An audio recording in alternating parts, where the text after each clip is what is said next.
Hey everybody, welcome to this special live edition. I don't know if it's special anymore. We've been doing them since the beginning of Corona, but we're going to keep doing them. Muscle Intelligence, Ben Pakulski, Ashleigh Van Houten, bringing you the best information in the world on how to live your greatest life in a body that you absolutely love. Ash, it's been an interesting few weeks, hasn't it? I think it seems like the world is hopefully starting to open up. I don't know where everyone's listening to this, and hopefully if I'm speaking out of turn, I apologize, but it really feels like the powers that be are starting to acknowledge that maybe it's time for us to start getting outside, being a little bit more active. Now, I will say this. They opened the beaches this weekend. It was the first weekend they opened, and now they closed them again because people they were so busy. Everyone's like, it looked like 4th of July or it looked like spring break, which is just crazy. And people need to acknowledge, like, hey guys, still take care of your stuff. Because who wants to go back to that nonsense again, right? But how are you doing? I'm good. I mean, as you can maybe sort of see, there's like some sun coming into my window. So I'm almost Florida levels of, but not even close. But, the weather's starting to turn. I think that people are starting to kind of see, the light at the end of the tunnel a little bit as far as this goes. But you're right. I mean, I think the biggest issue we have to deal with is not when are we going to come out of this? Because we all know we're coming out of it and we're taking steps to do that now. It's how to temper our excitement and enthusiasm and still show a little bit of common sense while we're out there kind of getting back to real life. Yeah. And I found myself guilty of it too, right? It's like, you're just like, oh, I can just go back to normal life, and you have to be a little cautious of, So I took my kids to Whole Foods on the weekend. It was the first time they've been at the grocery store in 2 months, and everyone else in the store was wearing a mask, and they offered us one on the way in, and I was like, no, we're good. But I literally realized everyone was, cutting holes through me with their looks. But again, I'm of the belief, and I could be incorrect, but I'm of the belief that if you're checking all the boxes to cover health, then you should be great. And maybe we should go through that, right? What are all those boxes? And I wrote, I think I've mentioned this a few times over the last few weeks. I wrote a document on the most essential habits to transform your body. And then that transitions into all the steps to start transforming your body, all the diet steps, all the training steps, all the mindset steps. And so I created this document. And what are those boxes we want to start ticking to make sure we're healthy, right? And if that's kind of where you want to kick off today, we can go there. Or if there's something else you wanted to do to kick off, I'll let you kind of take the reins.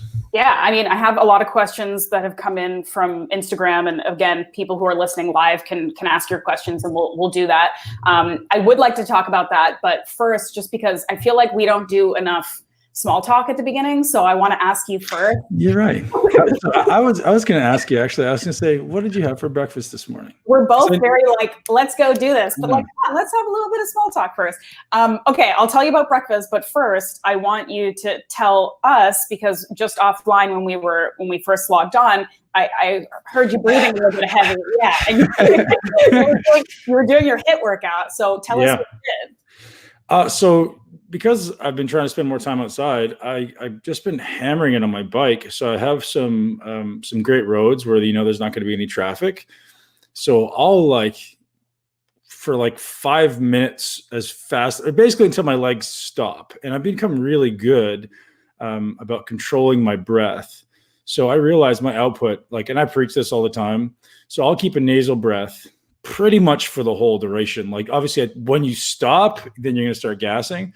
But I'm pretty good with keeping a very controlled nasal breath, even at what I would say is I don't think it's max effort, but it's pretty damn hard. I'm flying, and I'm able to keep a high amount of output at my muscles with a low amount of oxygen intake, and it's fun. There's a point. I mean, I walked in. I actually got in about 10 minutes before we were supposed to start, and I had to sit down because I was feeling dizzy, and I was like, I don't know if I'm gonna be able to do the podcast. Got to slow down. But yeah, so it's just, I'll probably do, depending on time, 4 to 5 repeats. So I don't really have an objective as far as duration. I think that's where people go wrong, is I have an objective as far as what it feels like at the muscular level. And I think there's value and utility in creating standardized protocols. Hey, let's do 4 rounds of 20 seconds or 4 rounds of 30 seconds. But realize whatever you subject your body to, it'll adapt to. So if I want to do really short duration, 10-second output burst, it's going to adapt to that quickly, and you're going to have to change the stimulus. So for me, I'm just looking at longer duration right now, longer duration. Basically, I'm trying to go as hard as I can for as long as I can, and let's see how long that is. And then I know I won't be able to sustain that over multiple rounds, but my goal is to sustain that. So let's say I can get 4 rounds of doing, 3 to 5 minutes and that's probably a stretch, but somewhere in that range of like going hard. Then I'm going to try to beat that next time. And that's my progression model. And then, so maybe next week I'll go find a hill, or maybe I'll go do a step mill, or maybe I'll go do the wind gates or something at the gym, and I'll change up the model. But so I'll do the same one for about a week, see if I can get my body to adapt really quickly. It's fun. Like, I love being outside, man. Like, being in the gym for cardio sucks. I don't understand why people get up in the morning and go and do cardio on a treadmill. It doesn't make any sense to me. I've done it millions of times, but I hate it. So I'm just going to look for different modalities of being outside. If it's running a hill, if it's sprinting, if it's cycling, whatever I can do, I'm going to do it outside. How often are you doing HIIT style workouts these days? 3 times a week. So I try to have a balance. Like, I'll alternate between, and I teach this stuff in those documents. And I teach stuff all the time in classes and courses and such. As like, I think, I call it the Muscle Intelligence Trilogy, and it may be someone else's trilogy too, but it's strength and hypertrophy, which is like one pillar. And then one pillar is going to be mobility and stability. And the other one's going to be aerobic fitness. So you have kind of these 3 different types of training, right? So you got to train strength and hypertrophy, mobility and stability, which for me is yoga. And then aerobic fitness, which is either high intensity, low intensity, some long duration. It's the morning walk. It's the high intensity bike rides. And sometimes it's just leisure, but there has to be a foundation of aerobic health in order to build muscle. And people miss that, right? So, this whole powerlifting community, this whole bodybuilding community, some of them have renounced cardio. And, my dear friend, Charles Pakulski, was really the one who perpetuated that. He's like, he's always so witty with the one-liners, but he always had something to say about, like, you shouldn't be doing cardio, right? Like, unless you're like, your diet basically should be doing the fat burning. But I don't do cardio for fat burning, and that's the disconnect, right? Is I'm doing cardio so I can recover harder from my workouts or faster from my workouts. The workouts I know are the thing that's going to burn fat for me. Mm-hmm. If I get my workouts in consistently, my body composition improves like that, because I understand how to train. I understand how to challenge muscles. It's not cardio that burns fat. I think people have that mistake. Like, it does, but it's terrible. The reason we should be doing cardio, both low intensity and high intensity, is to push our aerobic threshold, our anaerobic threshold up. So we're increasing our VO2 max. So that's going to increase our heart rate variability and improve our body's ability to recover, both between sets and between workouts. And I think people just miss that. Like, don't do cardio for fat burning. If you're doing cardio for fat burning, it's dumb. It's the most inefficient way of burning fat, period. Mm-hmm. Learn to train harder. How do you learn to train harder? You got to have better aerobic fitness and function. So when you start a body transformation, I don't suggest people start with cardio. Everyone starts a body transformation. They go, hey, I'm going to do cardio. I'm going to do 2 hours a day. I'm going to eat no carbohydrates. Well, great. Don't do cardio for the sake of doing cardio to burn fat. You should be doing that all year round for aerobic fitness. Do it for, like I say, do aerobic fitness. It's not fat burning per se. Yeah. When you're doing your HIIT workouts, are you doing those fasted, or do you have something to eat? I'm not attached. So the answer would be no, I'm not doing them fasted. Like, if I give you a most effective principle, like, you don't want to do it fasted, because it is going to be more glycolytic. It is going to be more likely to rip through glycogen and burn more muscle. But where I am in my life, it's not about that. It's more, like you said last time, it's more about finding a way to suffer every day. It's like looking for a way to intentionally, like, okay, this really sucks. Good. Keep going.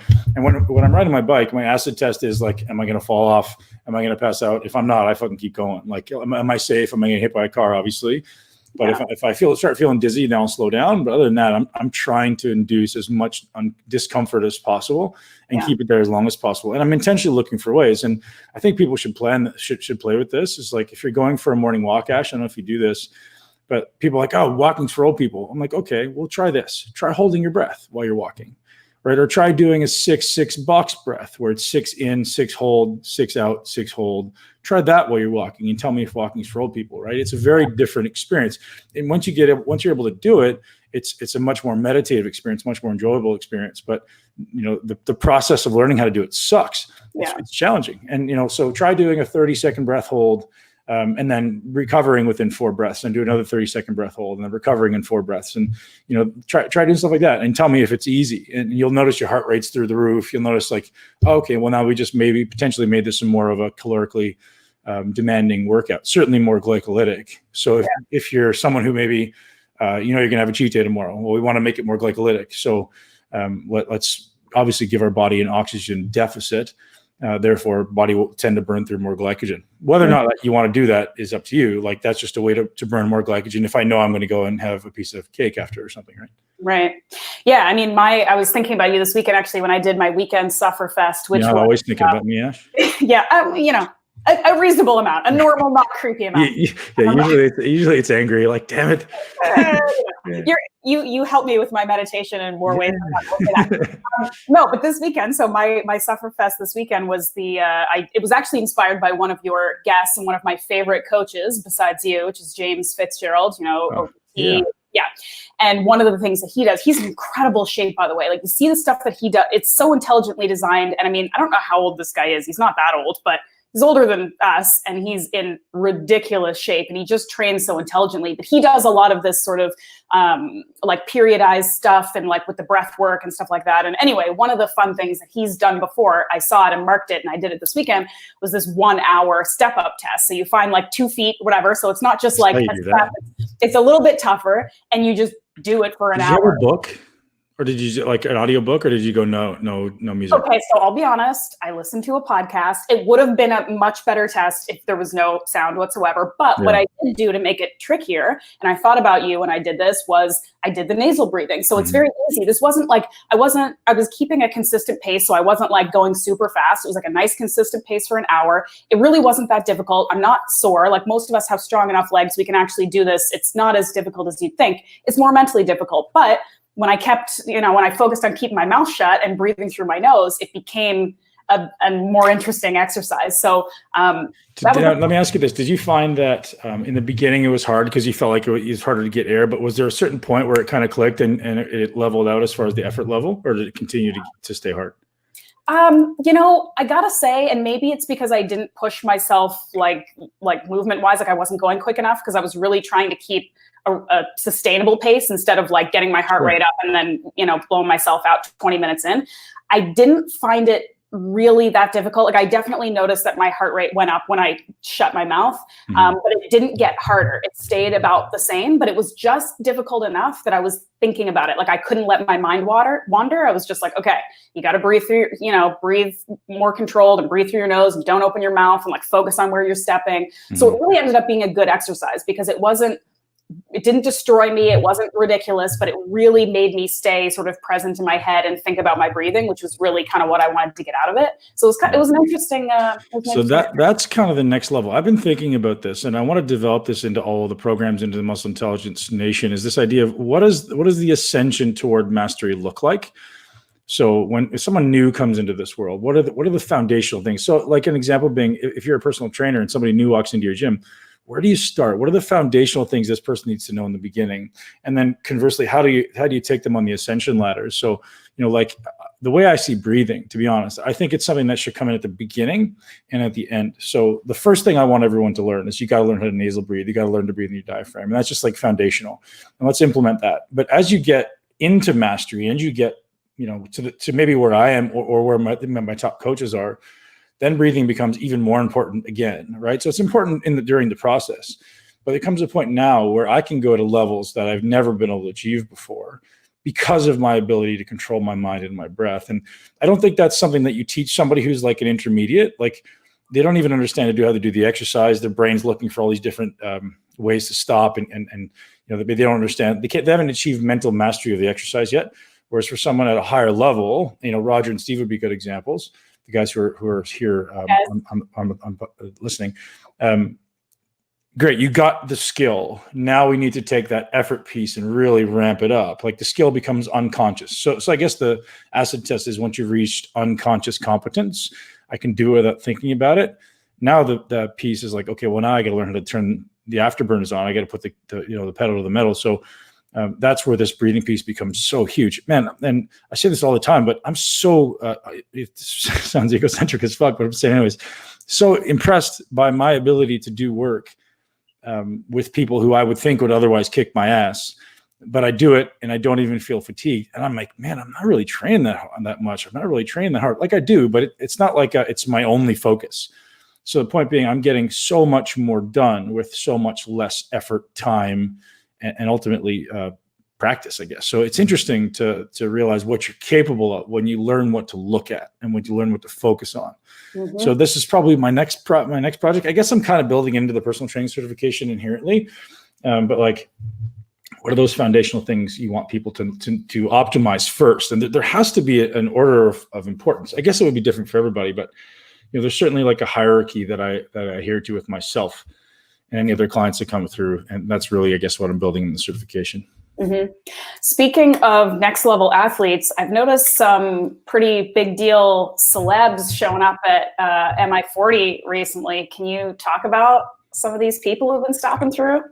Who's been stopping through? Just Steph Cunt? Steffi, and then who? I said just Steph, like it was not a big deal. I didn't mean just. I mean, it's like the only person that's been through is Steph, I think, wasn't it? Oh, but wait, it's awful that I cannot remember her name because she's a big deal woman in the fitness world. But she Erin. Erin Stern. Yeah. So Erin's been training there for months. So she's probably my favorite female physique of all time. Like when she was in shape for the Olympian, man, even when she wasn't in shape. So we trained at the same gym for years when I was at Powerhouse, and I just look at her and just, like, the reason I like Erin mostly is I believe she's natural. I don't know if she is, but I believe she is. She says she is, and her body never changes. And I think that's just the mark of a true athlete. And she looks like an athlete. Like when you watch her sprint or do her hurdles or high jump, I'm like, man, you have the most perfect execution of everything. Like it's this, she's just amazing. She's an amazing athlete. So allowing her to train at my gym or is a privilege to me, right? Just to be able to watch what she does and the way she's changed her body, Ash. I don't know if you've seen. She was one of my favorites too. But she doesn't post a lot. Let me tell you, like, you're going to be blown away when you see her body. Like before, she won Miss Figure Olympia twice.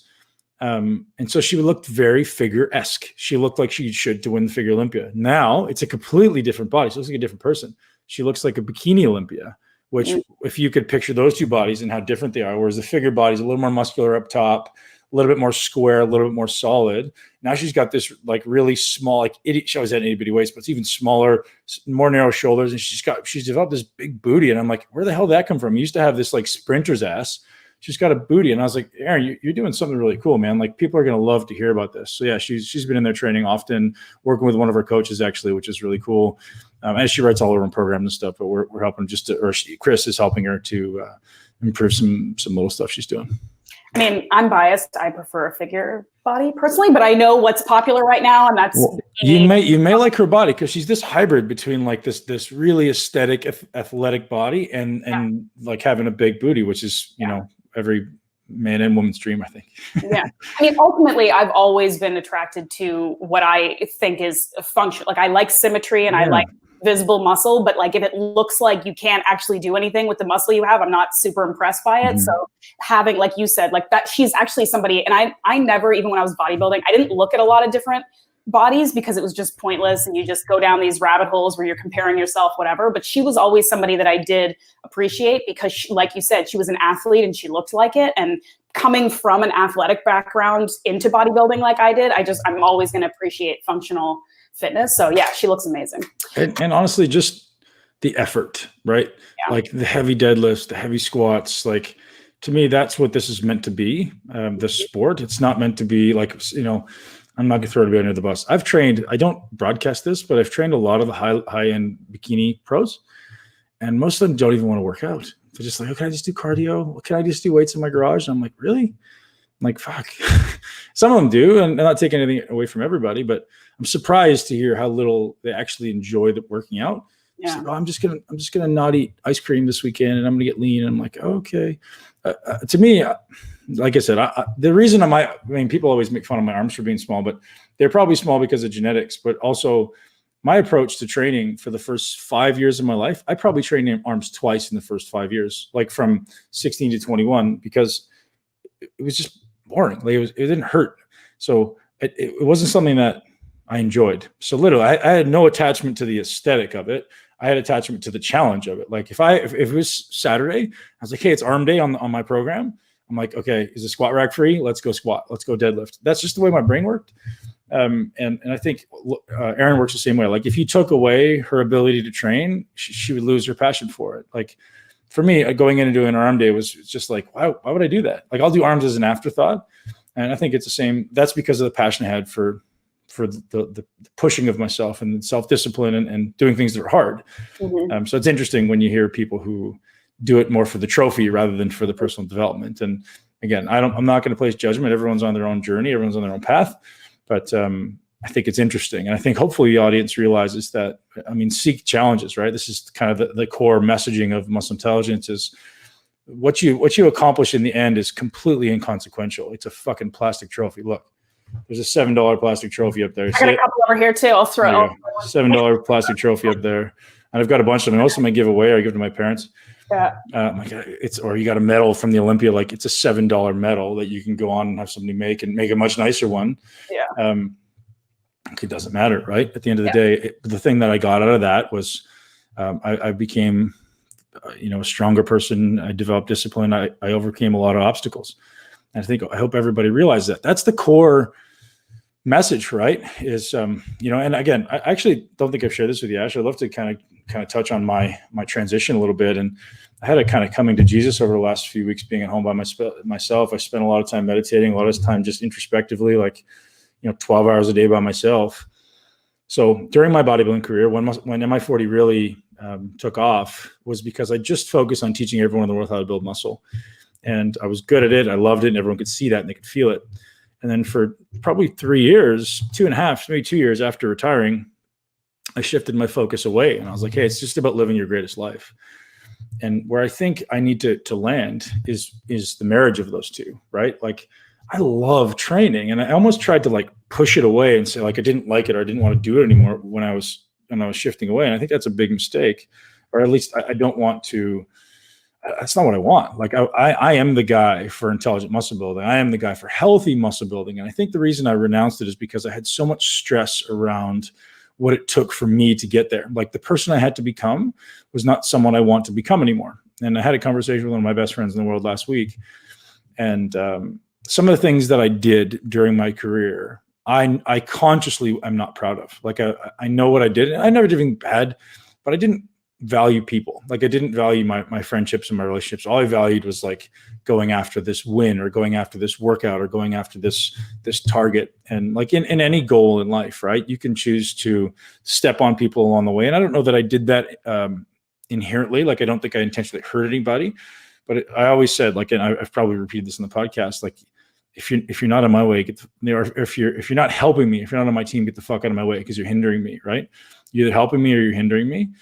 And that was a lot of people. And so this guy I had a conversation with, and he goes, man, like, so his impression of me at the time was, man, he's an asshole when he's training. And that last part is important to acknowledge because I took it to believe that it was a part of who I am, but it wasn't, right? It's not a part of who I am. It's what I did to achieve the goal. So like I kind of embodied it and took it inside of me and like made it something I didn't like. I was like, oh man, I hated that I had to become that way. When in reality, it was a gift that if I just learned to access it and I just learned to harness it and learn to harness that focused obsession, I can use that for good rather than trying to repress it. And I think, my transition out of bodybuilding was very much this repression of that person, that beast that lives inside, and it's still there. And it comes up sometimes, and I like it, I love it, but I tried to deny it, right?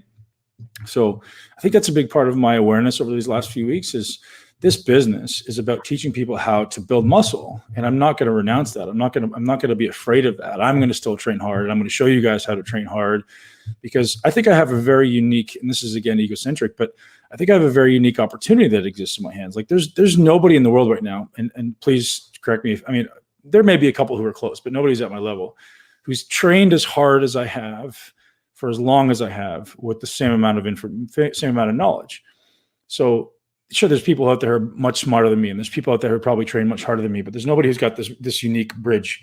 So the opportunity that I have within every single workout, and we spoke about this briefly last week, Ash, is everything I do has a level of thought that no one else in the world is capable of in the gym. So, again, like I said, there's people out there who are much, much smarter than me and can think on this on a hugely deep level, but they don't apply it, or they can't apply it at the level. So they can't see immediately, does that work or does that not work? Or where's the breaking point? And that's what allowed me to succeed as much as I did in bodybuilding was like, I pushed harder than everybody. So I could see, hey, if I try this, that breaks, don't do that anymore. I try this, that breaks, or this protocol works and that one doesn't. And, they're doing all this research now on, I interviewed a researcher last week, and they're doing all this research on like sedentary people and people who are, quote unquote, trained athletes. And to me, it's comical because it's a trained athlete's not someone who trains 3 times a week and is 19 years old. It just doesn't make sense. So like, I've kind of have this coming to Jesus to wrap up my monologue for the day about where I fit into this space and how I don't ever want to stop muscle building, because my mission, guys, so everyone listening to this, is to push the information around the world, right? To be the catalyst for intelligent muscle building around the world. That's the mission of Muscle Intelligence. So this isn't Ben's information, right? This is just simply correct, right? Mm-hmm. This is not subjective. Like biomechanics is the most objective thing that exists in exercise. Everything else is subjective. Biomechanics and physics. So this is the type of stuff that I want to use my platform to spread around the world. So everyone listening, realize, like, if you're learning something, take it and share that message, because everyone in the world who works out deserves to learn this message. And if they haven't, it's just haven't had an opportunity yet. Mm-hmm. So I think it's an interesting opportunity that we all have to create this community around, hey, let's empower each other to be better, to be great, and live into your true essence of purpose. I love this conversation, and I have a couple of things that I want to add on to this. And I do have some training questions from some other people, but this is a bit more esoteric, but I think you like that. So let's kind of get into it a bit. First of all, I agree that you absolutely have a very unique platform, considering your experience and where you're moving into. And I think most people who are listening to this, they recognize that. And I think that it's good for people who are trying to build their own brand or are trying to get this, what they think is the best information out there, like you are, but are in a different place, that we all have a unique perspective, right? Like yours might be very specifically conducive to helping this group that we're listening to, but everybody has their own kind of personal experience that no one else can replicate. And you've talked about this a lot before, but being very clear on what that is and how you want to use it is what can help you be successful more than anything. Mm-hmm. But I really like that first of all, you're obviously doing a lot of reflective work right now in this time. Like you said, you're alone a lot. And I think that that's really important, because a lot of people are terrified to do that. Being by themselves or being in this sort of unsure kind of time in life is the time to do a lot of this self-reflection. And we're doing everything we can to distract ourselves because it's scary. But I'd love for you to kind of talk a little bit more about how you think, because now you are in a position of incredible influence and success, really. Like you're still always working and growing, but I mean, you've really reached a point that a lot of people haven't. And you're looking back and reflecting and thinking, maybe not everything that I did to get here was stuff that was awesome, not necessarily unethical or bad or immoral, whatever, but you've recognized that there were some things that maybe weren't reflective of how you truly are, how you feel. How do people grow and get to a level of success without, I just feel like we have this perspective. Ash, I love you. Do you know, you're reading my mind. I wrote down 3 things that I want to talk about today. This is one of them. So sometimes people like to, again, this may go down 2 separate paths, but let's start here. I wanted to create a story around who I want to be or who I don't want to be, and I wanted to renounce things. And I think that's fine. The point we'll kind of transition with is I became who I needed to become to survive, to thrive, to achieve my goal. And that's really, really important. And that's literally the point that one of the 3 that I want to drop with here is like, so the word I have written down is forgiveness. So I've spoken about this pretty transparently before. My dad and I didn't have a great relationship growing up. I wrote down a long list of things that didn't meet my personal expectations as a child as to what a dad should be. Right. So I started off with this list and I go, what are all the things that I feel he did to me? And I'm going to choose those words intentionally. I feel he did to me, or maybe didn't do for me. And now that I feel is a big important part. So if we look at that objectively, or maybe subjectively, you realize that he, throughout his life, let's say he had me at 22, he was very young, say he had me at 22, to that point in his life, everything he had done, everything, no matter what it was absolutely necessary for him to survive and thrive. So he became the exact person he needed to become to exist and thrive in this world. No, nothing more, nothing less, right? He became the exact person he needed to survive and thrive. Therefore, he showed up with the best he could for me, right? Based on his previous circumstances, all he did was the best he could, right? And did he meet my childhood expectations of what a dad should be, or what I personally needed in that time? No, but he did his best. So if I can learn to look at all the amazing things that I got from this. So, and again, we're just shifting this anger and fear and resentment to gratitude and love, right? So I can look at all those things that we did or we didn't do, or the times he didn't show up, or the things he said, or all of them, as him using the best skills he was able to at that point, and be appreciative for what they did for me. And you just literally start to, the gray clouds start to open up. And just at first it's just a little glimpse of sun that comes through. But if you do it every day, eventually all those negative thoughts and associations almost like seem to fade away. And the seesaw tips in favor of love and gratitude, right?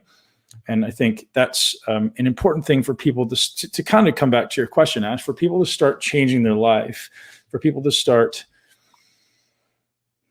shifting toward having a life that's blue skies of gratitude and love. It starts with forgiveness, both for yourself, like I'm working on now, and for those other people that you believe have harmed you, hurt you, didn't show up for you, whatever that is. And I think that awareness is like, man, so at that point in my life, when I was a bodybuilder, I did exactly what I was able to do and what I needed to do to achieve my goal and to survive and thrive. That's it.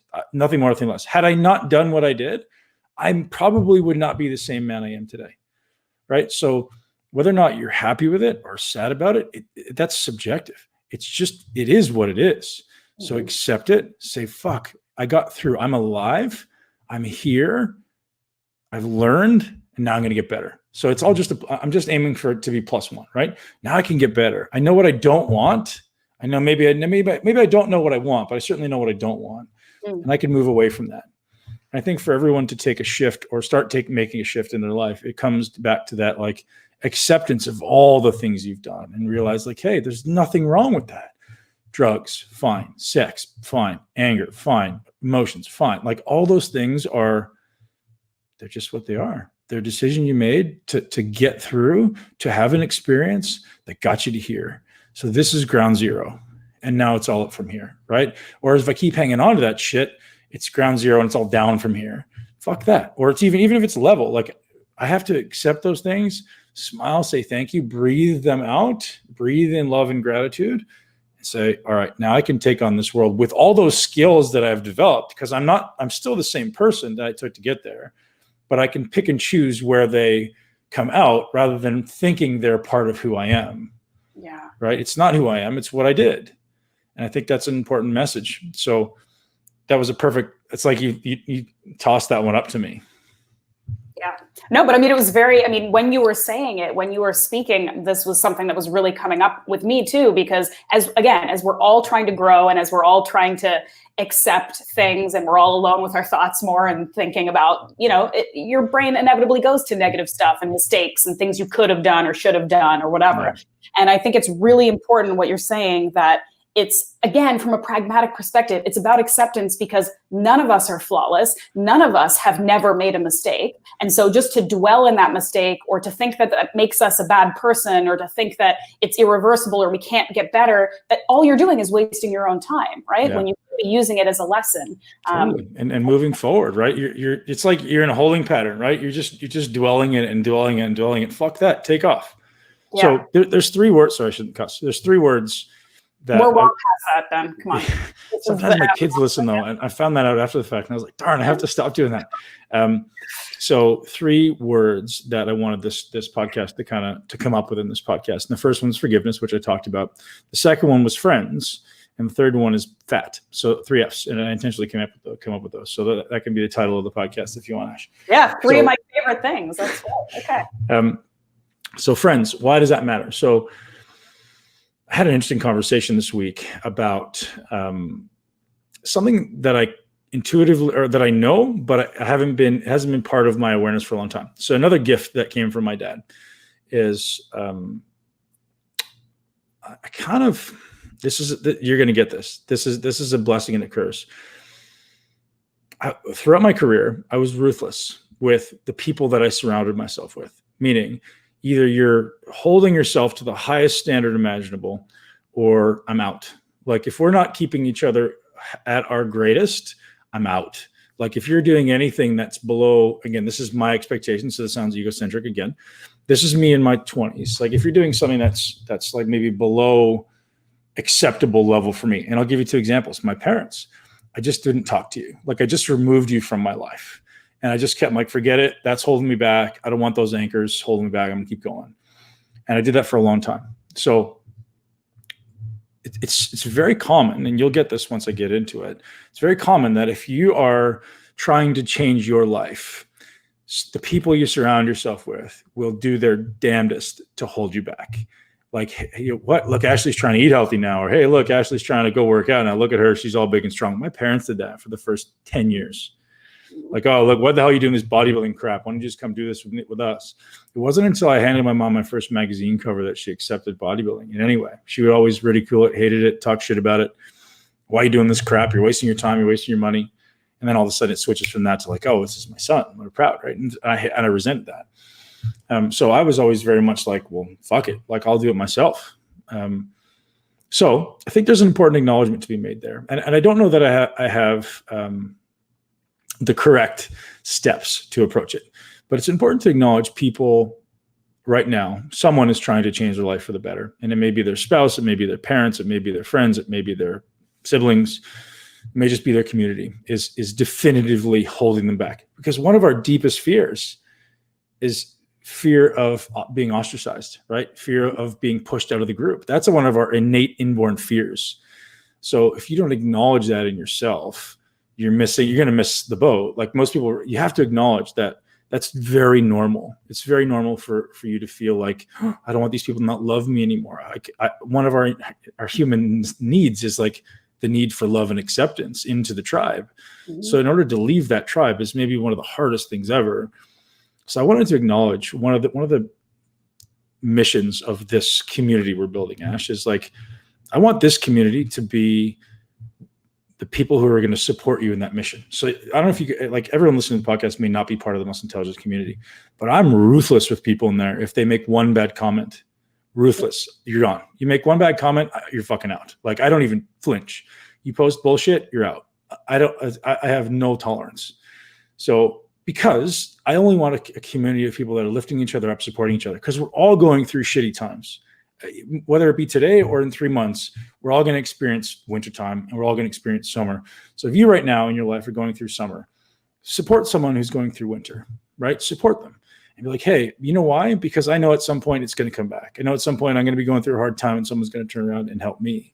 Mm-hmm. So I think that community we're building with Muscle Intelligence is so much more important than I've ever acknowledged for assisting people and supporting people in getting through all challenging times, whether it just be trying to leave your tribe and do something healthy and great for yourself, where everyone else wants to go eat fucking donuts. Like, that's an important acknowledgement. You have a tribe of like-minded, motivated, happy people leading with love, coming at the world with love, and trying to be strong, and we're leaders, right? And I think that acknowledgement, as we continue to build this community, is very important. And I hope all the listeners can relate and ultimately want to help. And it doesn't have to be even in our community, it's just in life. If you see someone going through winter and you're in summer, don't smile and rub it in their face. Fucking pick them up, man. Pick them up and bring them with you, right? Because that's what's going to make this world a better place. And that's, I think, what we all need to do, hopefully. On this question of friends and forgiveness and what you're speaking about, I wonder if you can kind of talk a little bit about the balance between doing what you just said, which is supporting people that you care about, that you know are in a tough place, even if they are manifesting that in a way that's tough for us to handle, right? The difference between that and cutting toxic people out of your life, because sometimes it's hard to tell the difference, right? Yeah.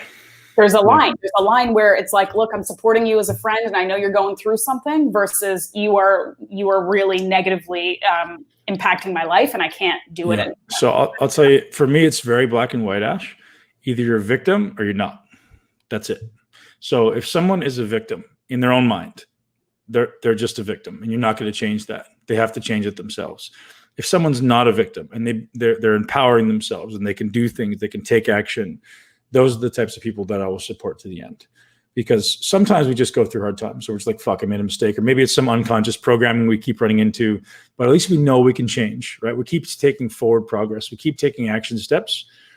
Those are the people that I support. If you're a victim, you're like, oh, I didn't do it. It wasn't me. It's my circumstance. Oh my God, it's these people are treating me so poorly. I fucking run the other direction. I hate people who don't take ownership for their life. Sorry, hate's not a correct word. I hate being around. The F-bomb again. Sorry, kids. I know. I'm passionate about stuff. I hear you.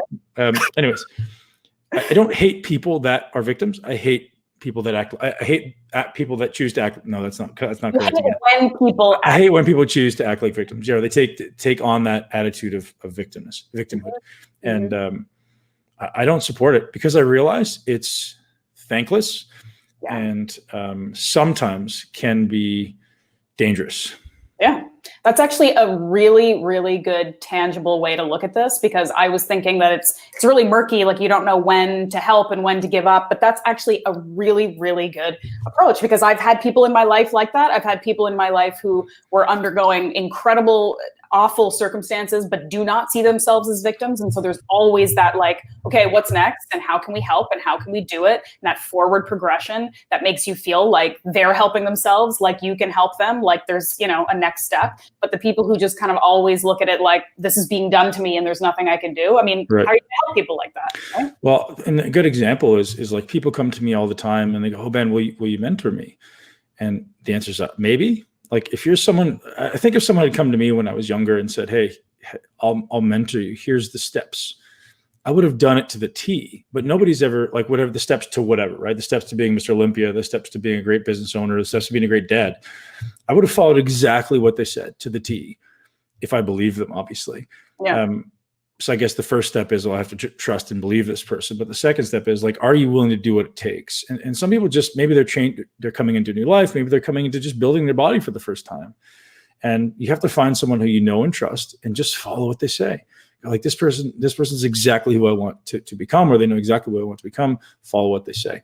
And some people wouldn't. Some people like come, and that's always kind of part of the interview process is like, are you someone who just takes complete ownership for your life? Or is there, I'm always looking for things that are like, oh yeah, that was a bad time, or that government or like any type of like comments like that are putting any of the ownership outside of themselves. I'm out. Like, I know you won't follow through. Everything, the world around you is going to crumble, and you're sitting saying, they're like, oh, I'm perfect. It was everything else around me that was messed up. And you're like, oh boy. So, So again, the idea is like, would they be a great mentorship candidate? Like if I took this person, I said, hey, come here, kid, I'm going to teach you exactly how to do this. Would they follow through? And if they wouldn't, get out, right? And again, very subjective because some people are good at pulling the wool over your eyes, but that's maybe really an objective measure. Now, the final one I want to touch on because we still got time, but it's fat. Yep. So it should, the word beliefs would have been more accurate here, but fat fits because it's the 3 Fs. And fat, and the reason it's fat is because, again, I had a conversation with someone in the last week sometime, and they said, Ben, how did you get to 4% body fat? That must have been so hard. And I thought about that, and I said, no, it wasn't hard at all, actually. It was just as easy as maintaining the 12 to 15% that I maintain now, probably, well, I call it 10 to 15%. They're like, what? Yeah, it was no different. It was exactly the same. And well, I don't understand. Well, what's the difference? What's the habits? So for the number of years that I was a professional bodybuilder, to walk around and be lean all the time wasn't challenging for me. It wasn't even a matter of if I could get there. It was just like I went from this set of habits to that set of habits, right? So in the off season, I had a set of habits that was very objectively moving toward like, I want to add muscle. I want to have enough calories. I want to have abundance. I want to grow. And then it was just a flip that went to these habits of like, hey, now I need to get shredded. I need to lose weight. And I knew exactly how to do it. It wasn't a matter of, it was hard. It was just different, right? And I think I've heard wealthy people maybe say this before, is the difference between making 50,000 and 5 million is not effort. It's just what you're focusing on. I think that's so powerful for people to realize. So if you're having a hard time and you're walking at 20% body fat now, or you're walking at whatever unhappy body fat you're at, the point of this is change that belief from thinking that it's hard, because it's not hard. It's honestly not hard. There's certainly going to be struggles along the way, but maintaining 4 to 6% body fat itself, or even getting there in itself, is not hard, right? Learning the habits, implementing the habits, breaking the old habits, that's hard. Yeah. But the actual getting there itself, intuitively, if you just were to forget everything you think you knew, and all those beliefs that you have and all those habits that you have now, and you just took action on these probably 5 to 10 action steps every day, within no time, you'd be 6% body fat. It's not challenging, right? Maybe it is challenging, but it's so simple. It's so simple. I think people just give so much credit, or they put it on this pedestal of like, oh, that person makes $10 million a year, or, oh, that person walks around 6% body fat. They're no different than you. They're no better. They're not even working any harder. They're just doing things differently. They're taking action on the right habits, and they're taking the right steps. They've prioritized the right things. They have the right values in the right order for that goal. Right now, your values and your beliefs are exactly what you need to look the way you do in your life, right? So if we want to change the way we look, if we want to change the way our bank account looks, you have to change what you value and what you believe, and then ultimately your habits. So that's important for people to realize. So those 3: forgiveness, friends, and fat, which is ultimately beliefs. Challenge your beliefs, create the habits, and realize that being fat is not hard, or being lean is not hard. It's honestly equally as hard for me right now to maintain 12% versus 4% all the time. And it's just because I focus on different things. Yeah, I love that. I don't think that can be said enough, honestly. I think you say that in different ways, in different podcasts, but I really don't think it can be said enough that it's about priorities and perspective. And once you change your perspective of what is difficult, or what is unpleasant, or what is out of your control, I think that everything changes. I've said it about muscle before, for sure. Everyone thinks muscle building is hard. I'm like, it's not hard. You're just doing it wrong. Right? Like, come spend 3 months with me and you'll know, like, you spend 3 days. It'll completely change what you do. And that, again, it sounds arrogant, but it's just, no, that's just what I do. Like, I've done it for a long time, and I'm kind of good at it. I thought for fat, you were going to talk about a video you posted on Instagram where you literally poured a bowl of olive oil onto your boot. And I ate it. People were like, what's this guy? You're not joking. You're not joking when you say you basically drink olive oil. It's impressive. I was not so even I have a goal, right? I don't know if I've ever expressed this goal on the podcast, but so when I did my organic acid test, so organic acid test is one of the ones I advocate for people kind of seeing all the metabolites that exist in your body. So looking at the metabolic pathways and which ones are labored and which ones are supported. So you can see, rather than just like guessing as to, hey, what vitamin should I be taking? You can actually get a snapshot of the metabolic pathways. So what they'll basically do is they'll measure all the metabolites within this pathway, and based on the ratios and the amounts, they can kind of tell where the bottleneck is in that pathway. So one thing I did, I think it was in July last year, was I did an organic acid test, and I saw my composition of my fat. So like my phospholipid bilayer of the cell, every cell has a cellular composition. So it's made of all these different fatty acids, and they're in different ratios. So they actually give you the ratios of fatty acids. Wow. So it's interesting. So what I'm doing is I'm basically only consuming olive oil. Well, so whatever fat comes from meat, which would be no different than it was in the past, because I'm eating a relatively same amount of meat as I did in the past. And I've shifted my primary fat source to olive oil. It's probably 80% of my fat calories. And I'm doing it for 6 months. And I want to see how much that shifts my phospholipid bilayer, so that the composition of my cell.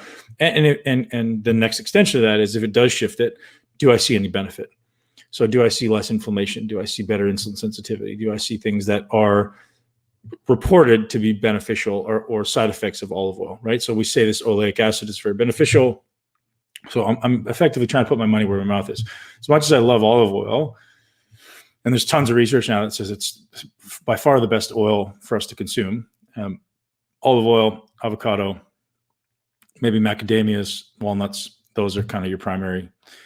It seems, because again, there's going to be something that comes out soon that says something else is different. Something else is different. But I want to see, based on all those markers, first, can I shift it, or is it all like in 6 months of the amount of olive oil I'm consuming, it should shift? And if it doesn't, why? Yeah. And if it does shift, what benefit do I see? So I'm going to do that in July when I go back and do my blood again. That's really interesting. Okay, we have to keep notes that you talk about on the podcast, because that will be fascinating to see. Well, when I do the test, I will. So Dr. Esposito, I'm going to get him he's the best. I'm going to get him to do my labs. So Dr. Esposito out of New York is just the best. I think he's just such a wonderful guy. Mm-hmm. And when you find someone who actually cares, who actually researches more than most, that's what you need in a doctor. So Dr. Ralph Esposito giving you a shout out. And anybody who wants a great doctor in New York, I don't even know if he's got space for people. I don't think he's actually taking clients, because every time I talk to him, I ask that. He's mostly doing like research, but he is somebody that's very accessible online if you want to ask him questions, and he's posting for now until his career blows up and he changes the fitness industry. Yeah.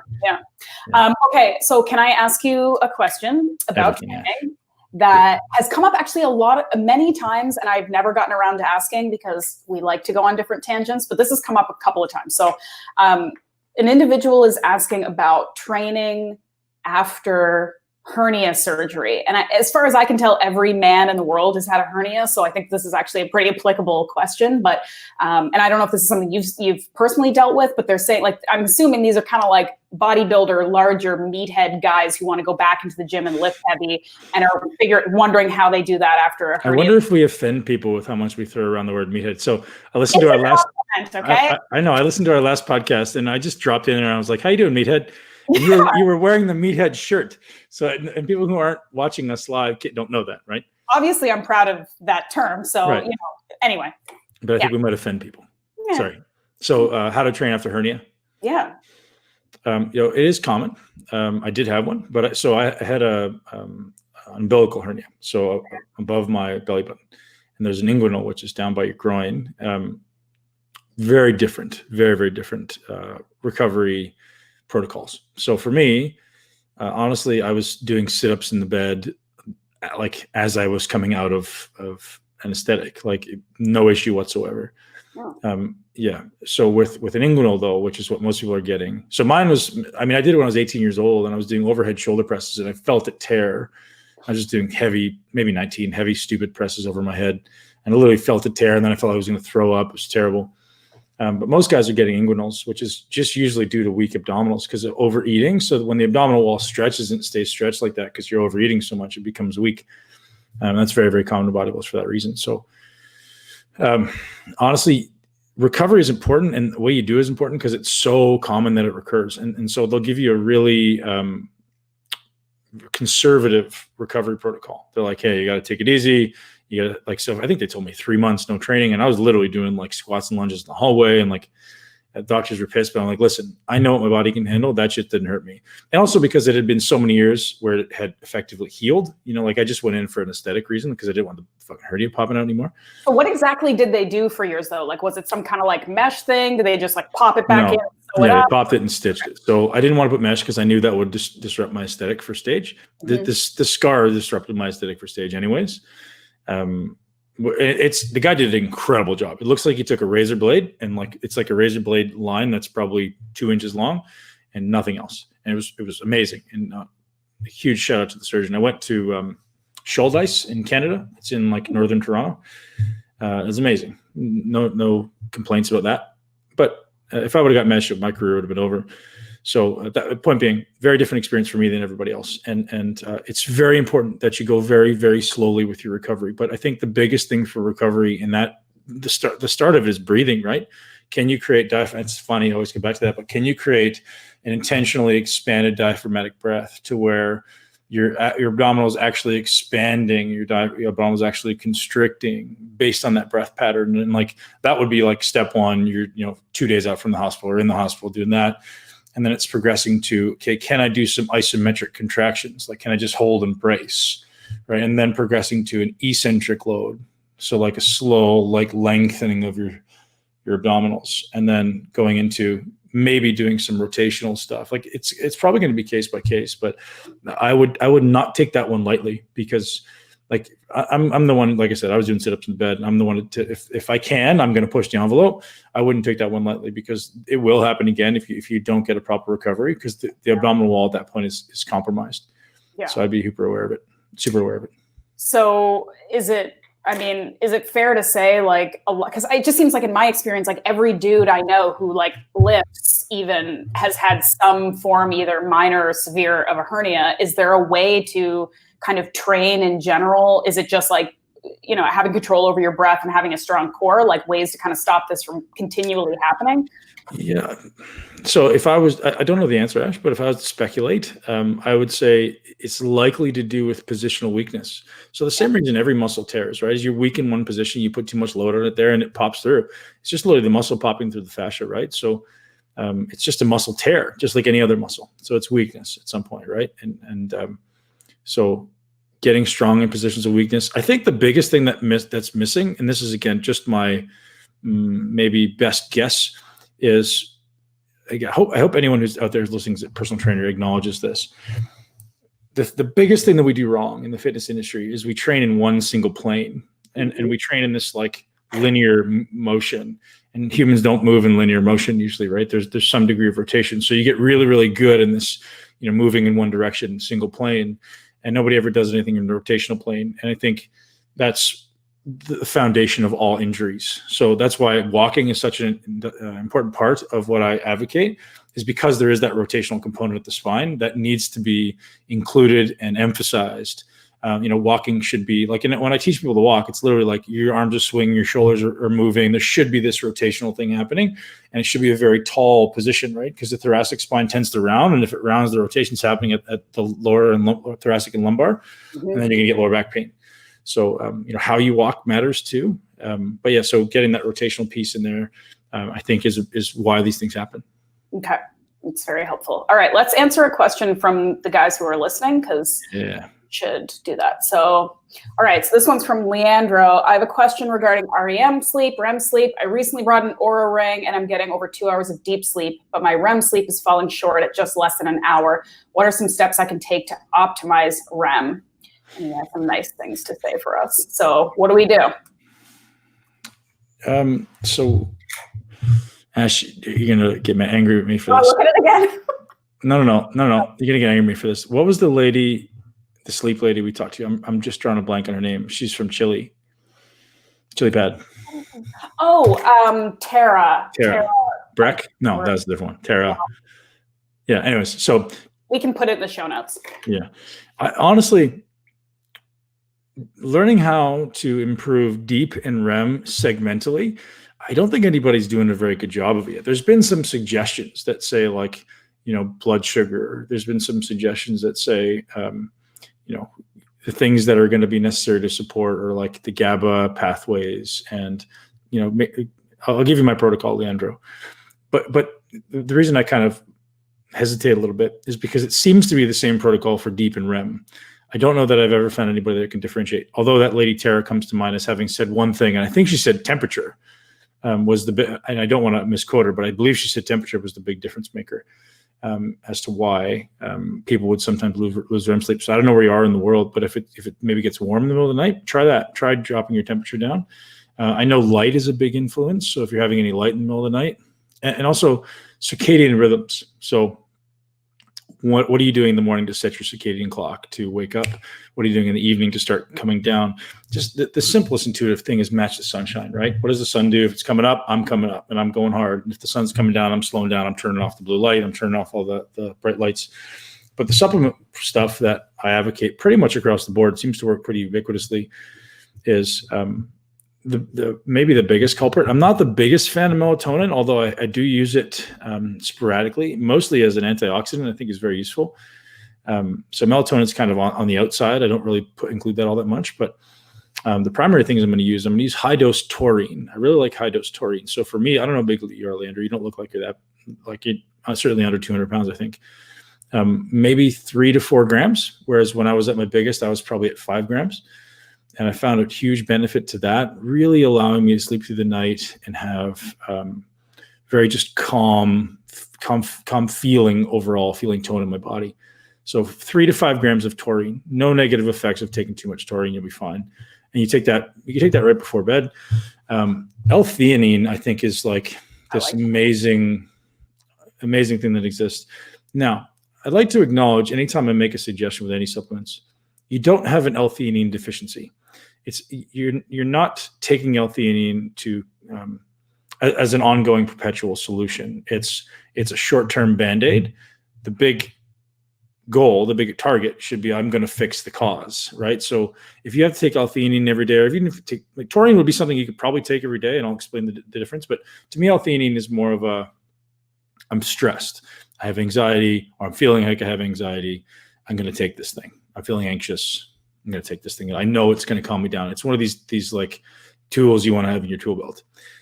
But for me, supporting the GABA pathway, I don't think is going to have any negative effects. So that's what taurine does. Taurine is this amino acid that can support the production of GABA, or at least the conversion of glutamate into GABA in your brain. So the main things that are going to do that are going to be taurine, and my other one is phenibut, which is spelled with a PH, PHENIBUT. And phenibut is amazing, but very acute. It doesn't work ongoing. So you will habituate very quickly. So I like to do it for like 2-3 days and stop, 2-3 days and stop. So I'll do 2-3 days, and then I'll take a couple of weeks off, and 2-3 days and take a week off. So only in those times when you know you're going to need sleep.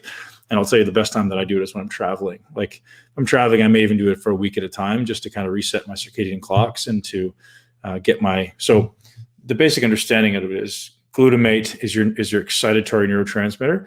And there's an enzyme called the GAD enzyme, GAD, that converts it into GABA. And some people have this deficit in the GAD enzyme, which can be genetic, which is Ashleigh, why her brain keeps racing at night. So you have way too much glutamate, which is a blessing in your life. But also, when you can't sleep at night, it's this exact enzyme. And if you looked at your DNA, which I haven't, I would suspect highly that you have a GAD mutation where it's not producing a huge amount of this GAD enzyme.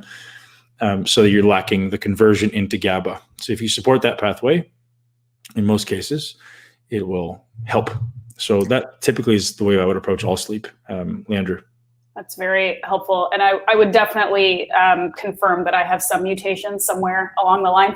Only in the bicep gene.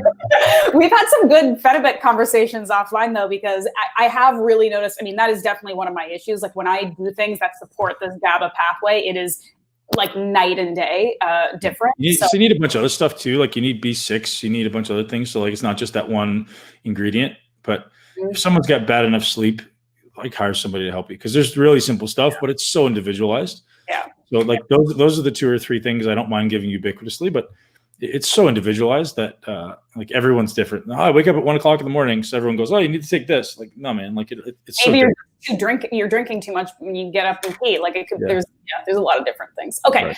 Before I let you go, we have one more question from a Facebook user. So let's talk about this. People are like really into this Oura Ring thing.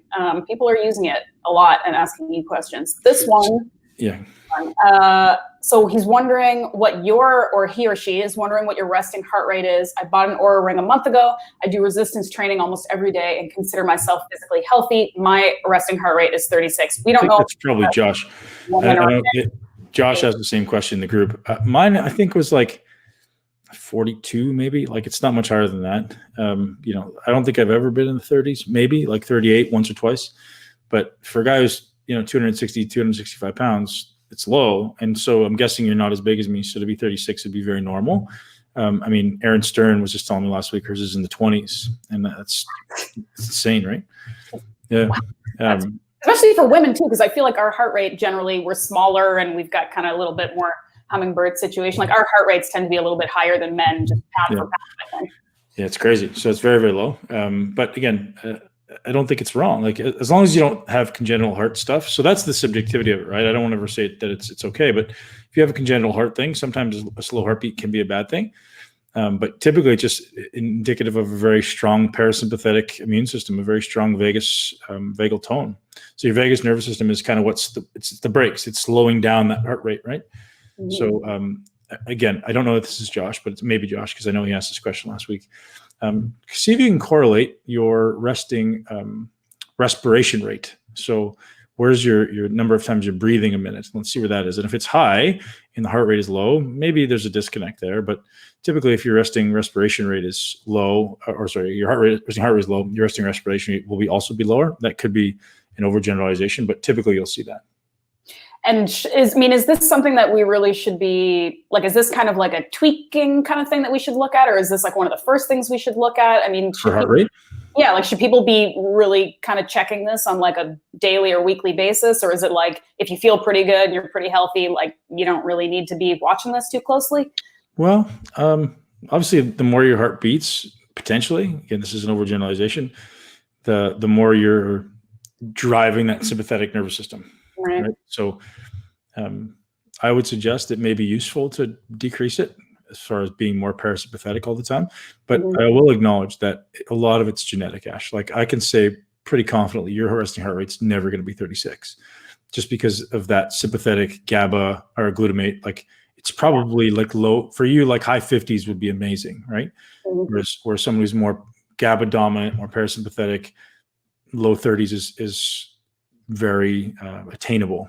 Yeah. So I think to say, well, this one's best is ignorant. Like, if you're a sympathetic person, like, you're like fast brain, alpha male, alpha female, 60 beats a minute is fantastic. Those people will be like 80 or 90 sometimes. And if you're starting getting above 75, we have a problem. Yeah. Right? Yeah. I think there's important acknowledgments to be made there. Like, if you're above 60, I would start paying attention to it. Above 72, you need to do something. Yeah. Okay. It's a good point, though. It's important to track these things and be aware, but also setting benchmarks for yourself personally, not to compare it to somebody else. Because, yeah, like you said, my heart rate's never going to be the same as whatever these like elite athletes or men or yogis or I'm a different person. I've got a different situation. So does everybody. So you just need to kind of monitor what you're doing. Right. And if it's something you want to change, then change it. Right. You could, you can take action. You just have to say, okay, what am I going to do? What, if this is important to me, what are the steps I need to take? And that's really why we're here. Right. It's like, I don't know what's important to you. I don't know what's important to anybody, but if anyone's out there who has a question that needs to be answered, we're here to provide the information and perspective, maybe, on one, what to change, what's important to change, and two, how to change it. Yeah. Do you want to, we're going to, sorry, this one? Yeah, this is last question. Yeah. That's a good one. Yep. Can you explain how to measure your HRV? I know the higher, the better, but how do I know I'm in good shape? It's a pretty subjective question. Like, how do I know I'm in a good shape is very impossible to know without knowing everything else. So HRV is not necessarily an indication of being in good shape. For me, it's a daily objective. It's a daily objective marker of today and comparing that against yesterday and the day before and the day before. But as a foundation of health, I don't want to say you're in good shape because you have high heart rate variability. You could be very unhealthy and still potentially have higher heart variability. Not likely, but it's possible. So don't necessarily make those synonymous. How do we measure heart rate variability? Well, the thing we're talking about here is an Oura ring. You can check that out at auraring.com. How do you make it better? As we spoke about earlier in this podcast, aerobic fitness is the foundation of it all. Sleep is massive. Grounding is massive. Getting outside, connecting with nature, getting out of these non-native EMFs. Breathing, meditations. Let's go through all that again. Breathe, walk, meditate, sunshine, sleep. Here's your 5 pillars. Okay. Yeah. Can you hear my stomach grumbling? The question you asked me at the beginning of this thing, what did you eat for breakfast? I didn't eat anything. I had coffee with Bob's MCT because I crushed that now.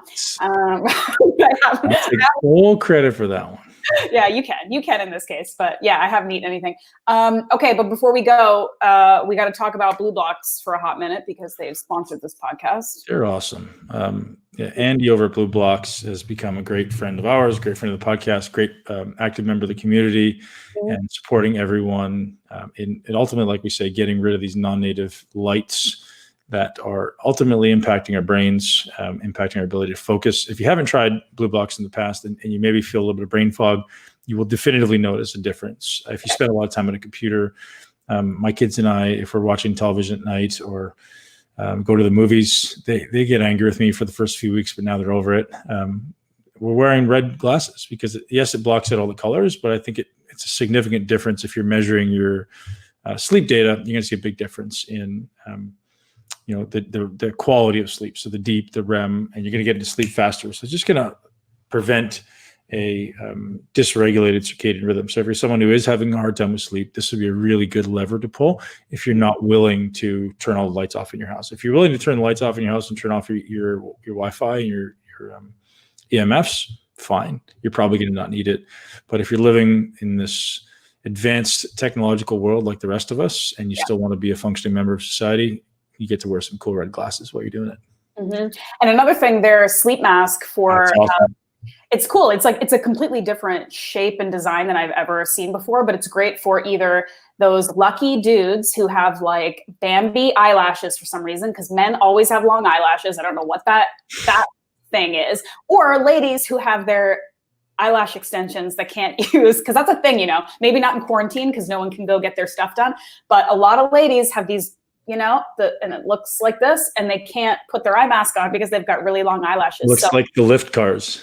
Exactly. Yeah, exactly. So, but the sleep mask is really cool because it's really like, it's for people who, are sensitive to like stuff touching their face when they're trying to sleep and whatever. So the way it's designed is it's almost sort of like soft goggles. So like you can still kind of open your eyes within the mask. Yeah, they're really awesome. Cool design. Yeah. Yeah. Especially for travel. I know nobody's traveling now, but they were amazing when I was traveling. One last question that's going to take a second is grass-fed versus grain-fed. Guys, I think it's not even an argument anymore, right? Like some people are like, oh, it doesn't matter. Yes, it does. I'm firmly on the side of grass-fed, grass-finished. I don't think any ignorant, dogmatic zealot out there is going to change my mind on that one. There's pretty great evidence. And I'll tell you what I feel immediately if I have shitty grain-fed beef is heartburn, like almost right away. And I never in my life get heartburn, but I feel like a little bit of like unsettled acid reflux when I eat crappy grain-fed beef. It's funny. I went out to a restaurant because they just opened restaurants again, 25% capacity. So I don't got a steak. And I paid like $500 for dinner. And it was the shittiest grain-fed meat. Anyways. I mean, if you look at it again, pragmatically, like think about what animals are supposed to eat. That's going to optimize their health. These animals are supposed to eat grass. So the healthiest version of that animal is an animal that eats grass. And then we're going to eat that animal. We want to eat the healthiest version. I mean, it's just... Well, just like what we eat becomes our tissues, like your body just literally turns it, like I was just saying about the olive oil turning into my cells, that's literally what's happening. So if you're eating grains, and they eat soy and corn and crap, like, man, that's just not right. So I would stay away from the grain-fed. Yeah, and if you follow our friend Anya there, the CEO, and like her personal Instagram, right, Anya, she really explains very articulately why this stuff matters. So definitely give her. I think we gave away our code and everyone's been using it because they're like out of beef right now. I'm like, Anya, hook your brother up. Yeah. I was going to try to buy steaks. So they're like, you can only buy 2 steaks. I was like, Anya, I need more than 2 steaks. Belcampo is amazing. And we have a code actually, I think it's BPAC10. If I'm not mistaken, it's BPAK1010. And again, they're just giving you guys that. They don't sponsor us. They're just giving you guys that because they want to help people out during the corona and obviously increase their sales. But because they're doing it well, it's totally worth it. That's in my opinion, the best farming practice, certainly in America. Yeah. And I can't speak for anyone else in the world, but they've got some incredible standards. We're going to go out and visit this summer as soon as they open up. And do a meat camp. If anyone else wants to join me, let us know. And we'll be announcing on the podcast, but I want to go out there with a small group of people and just walk through what they do. We'll probably bring a videographer, have some great meals, have Anya cook with us, teach us how to cook. I'm going to bring my kids out so we can spend a couple of days out on the farm. And if you guys haven't looked at it, it's maybe the most beautiful farm I've ever seen in my life. She's got 60,000 acres. And it's at the base of Mount something in Northern California. Shasta, yeah. And it's an active volcano. My kids and I looked it up. It's amazing. So they're all excited about the meat camp. But anyways, guys, have a great day. We're so grateful for you being here. Thank you to BLUblox for sponsoring the episode. BLUblox.com. Use the code MUSCLE, get you 15% off. And we're super grateful for you being here. If you're the type of person who likes to help people and we want to build this community, share this podcast with at least one person you know and love. If you're not already subscribed, go over and do that right now. We link to it at least a few times a week in the Instagram, also in the Facebook page. Subscriptions drive this show. It allows us to appear higher in the iTunes rankings, get more listeners, and then spread this amazing message. We're so grateful for you guys being here. We're grateful for your time. Ashleigh, I'm grateful for you. Always having a smile, always being awesome and showing off your guns. Appreciate it, big guy. Have a great day. Thank you so much for tuning into Muscle Intelligence. If you enjoyed today's episode, please be sure to share it with at least one person you know. Make sure you're subscribed so you never miss an episode. This podcast is for information purposes only. The statements and views on this podcast are not medical advice. This podcast, including Ben Pakulski and the producers, disclaim responsibility for any possible adverse effects from the use of information contained herein. Opinions of guests are their own, and this podcast does not endorse or accept responsibility for statements made by guests. This podcast does not make any representations or warranties about guest qualifications or credibility. This podcast may contain paid endorsements or advertisements for products or services. Individuals on this podcast may have a direct or indirect financial interest in products or services referred to herein. If you think you have a medical problem, consult a licensed physician.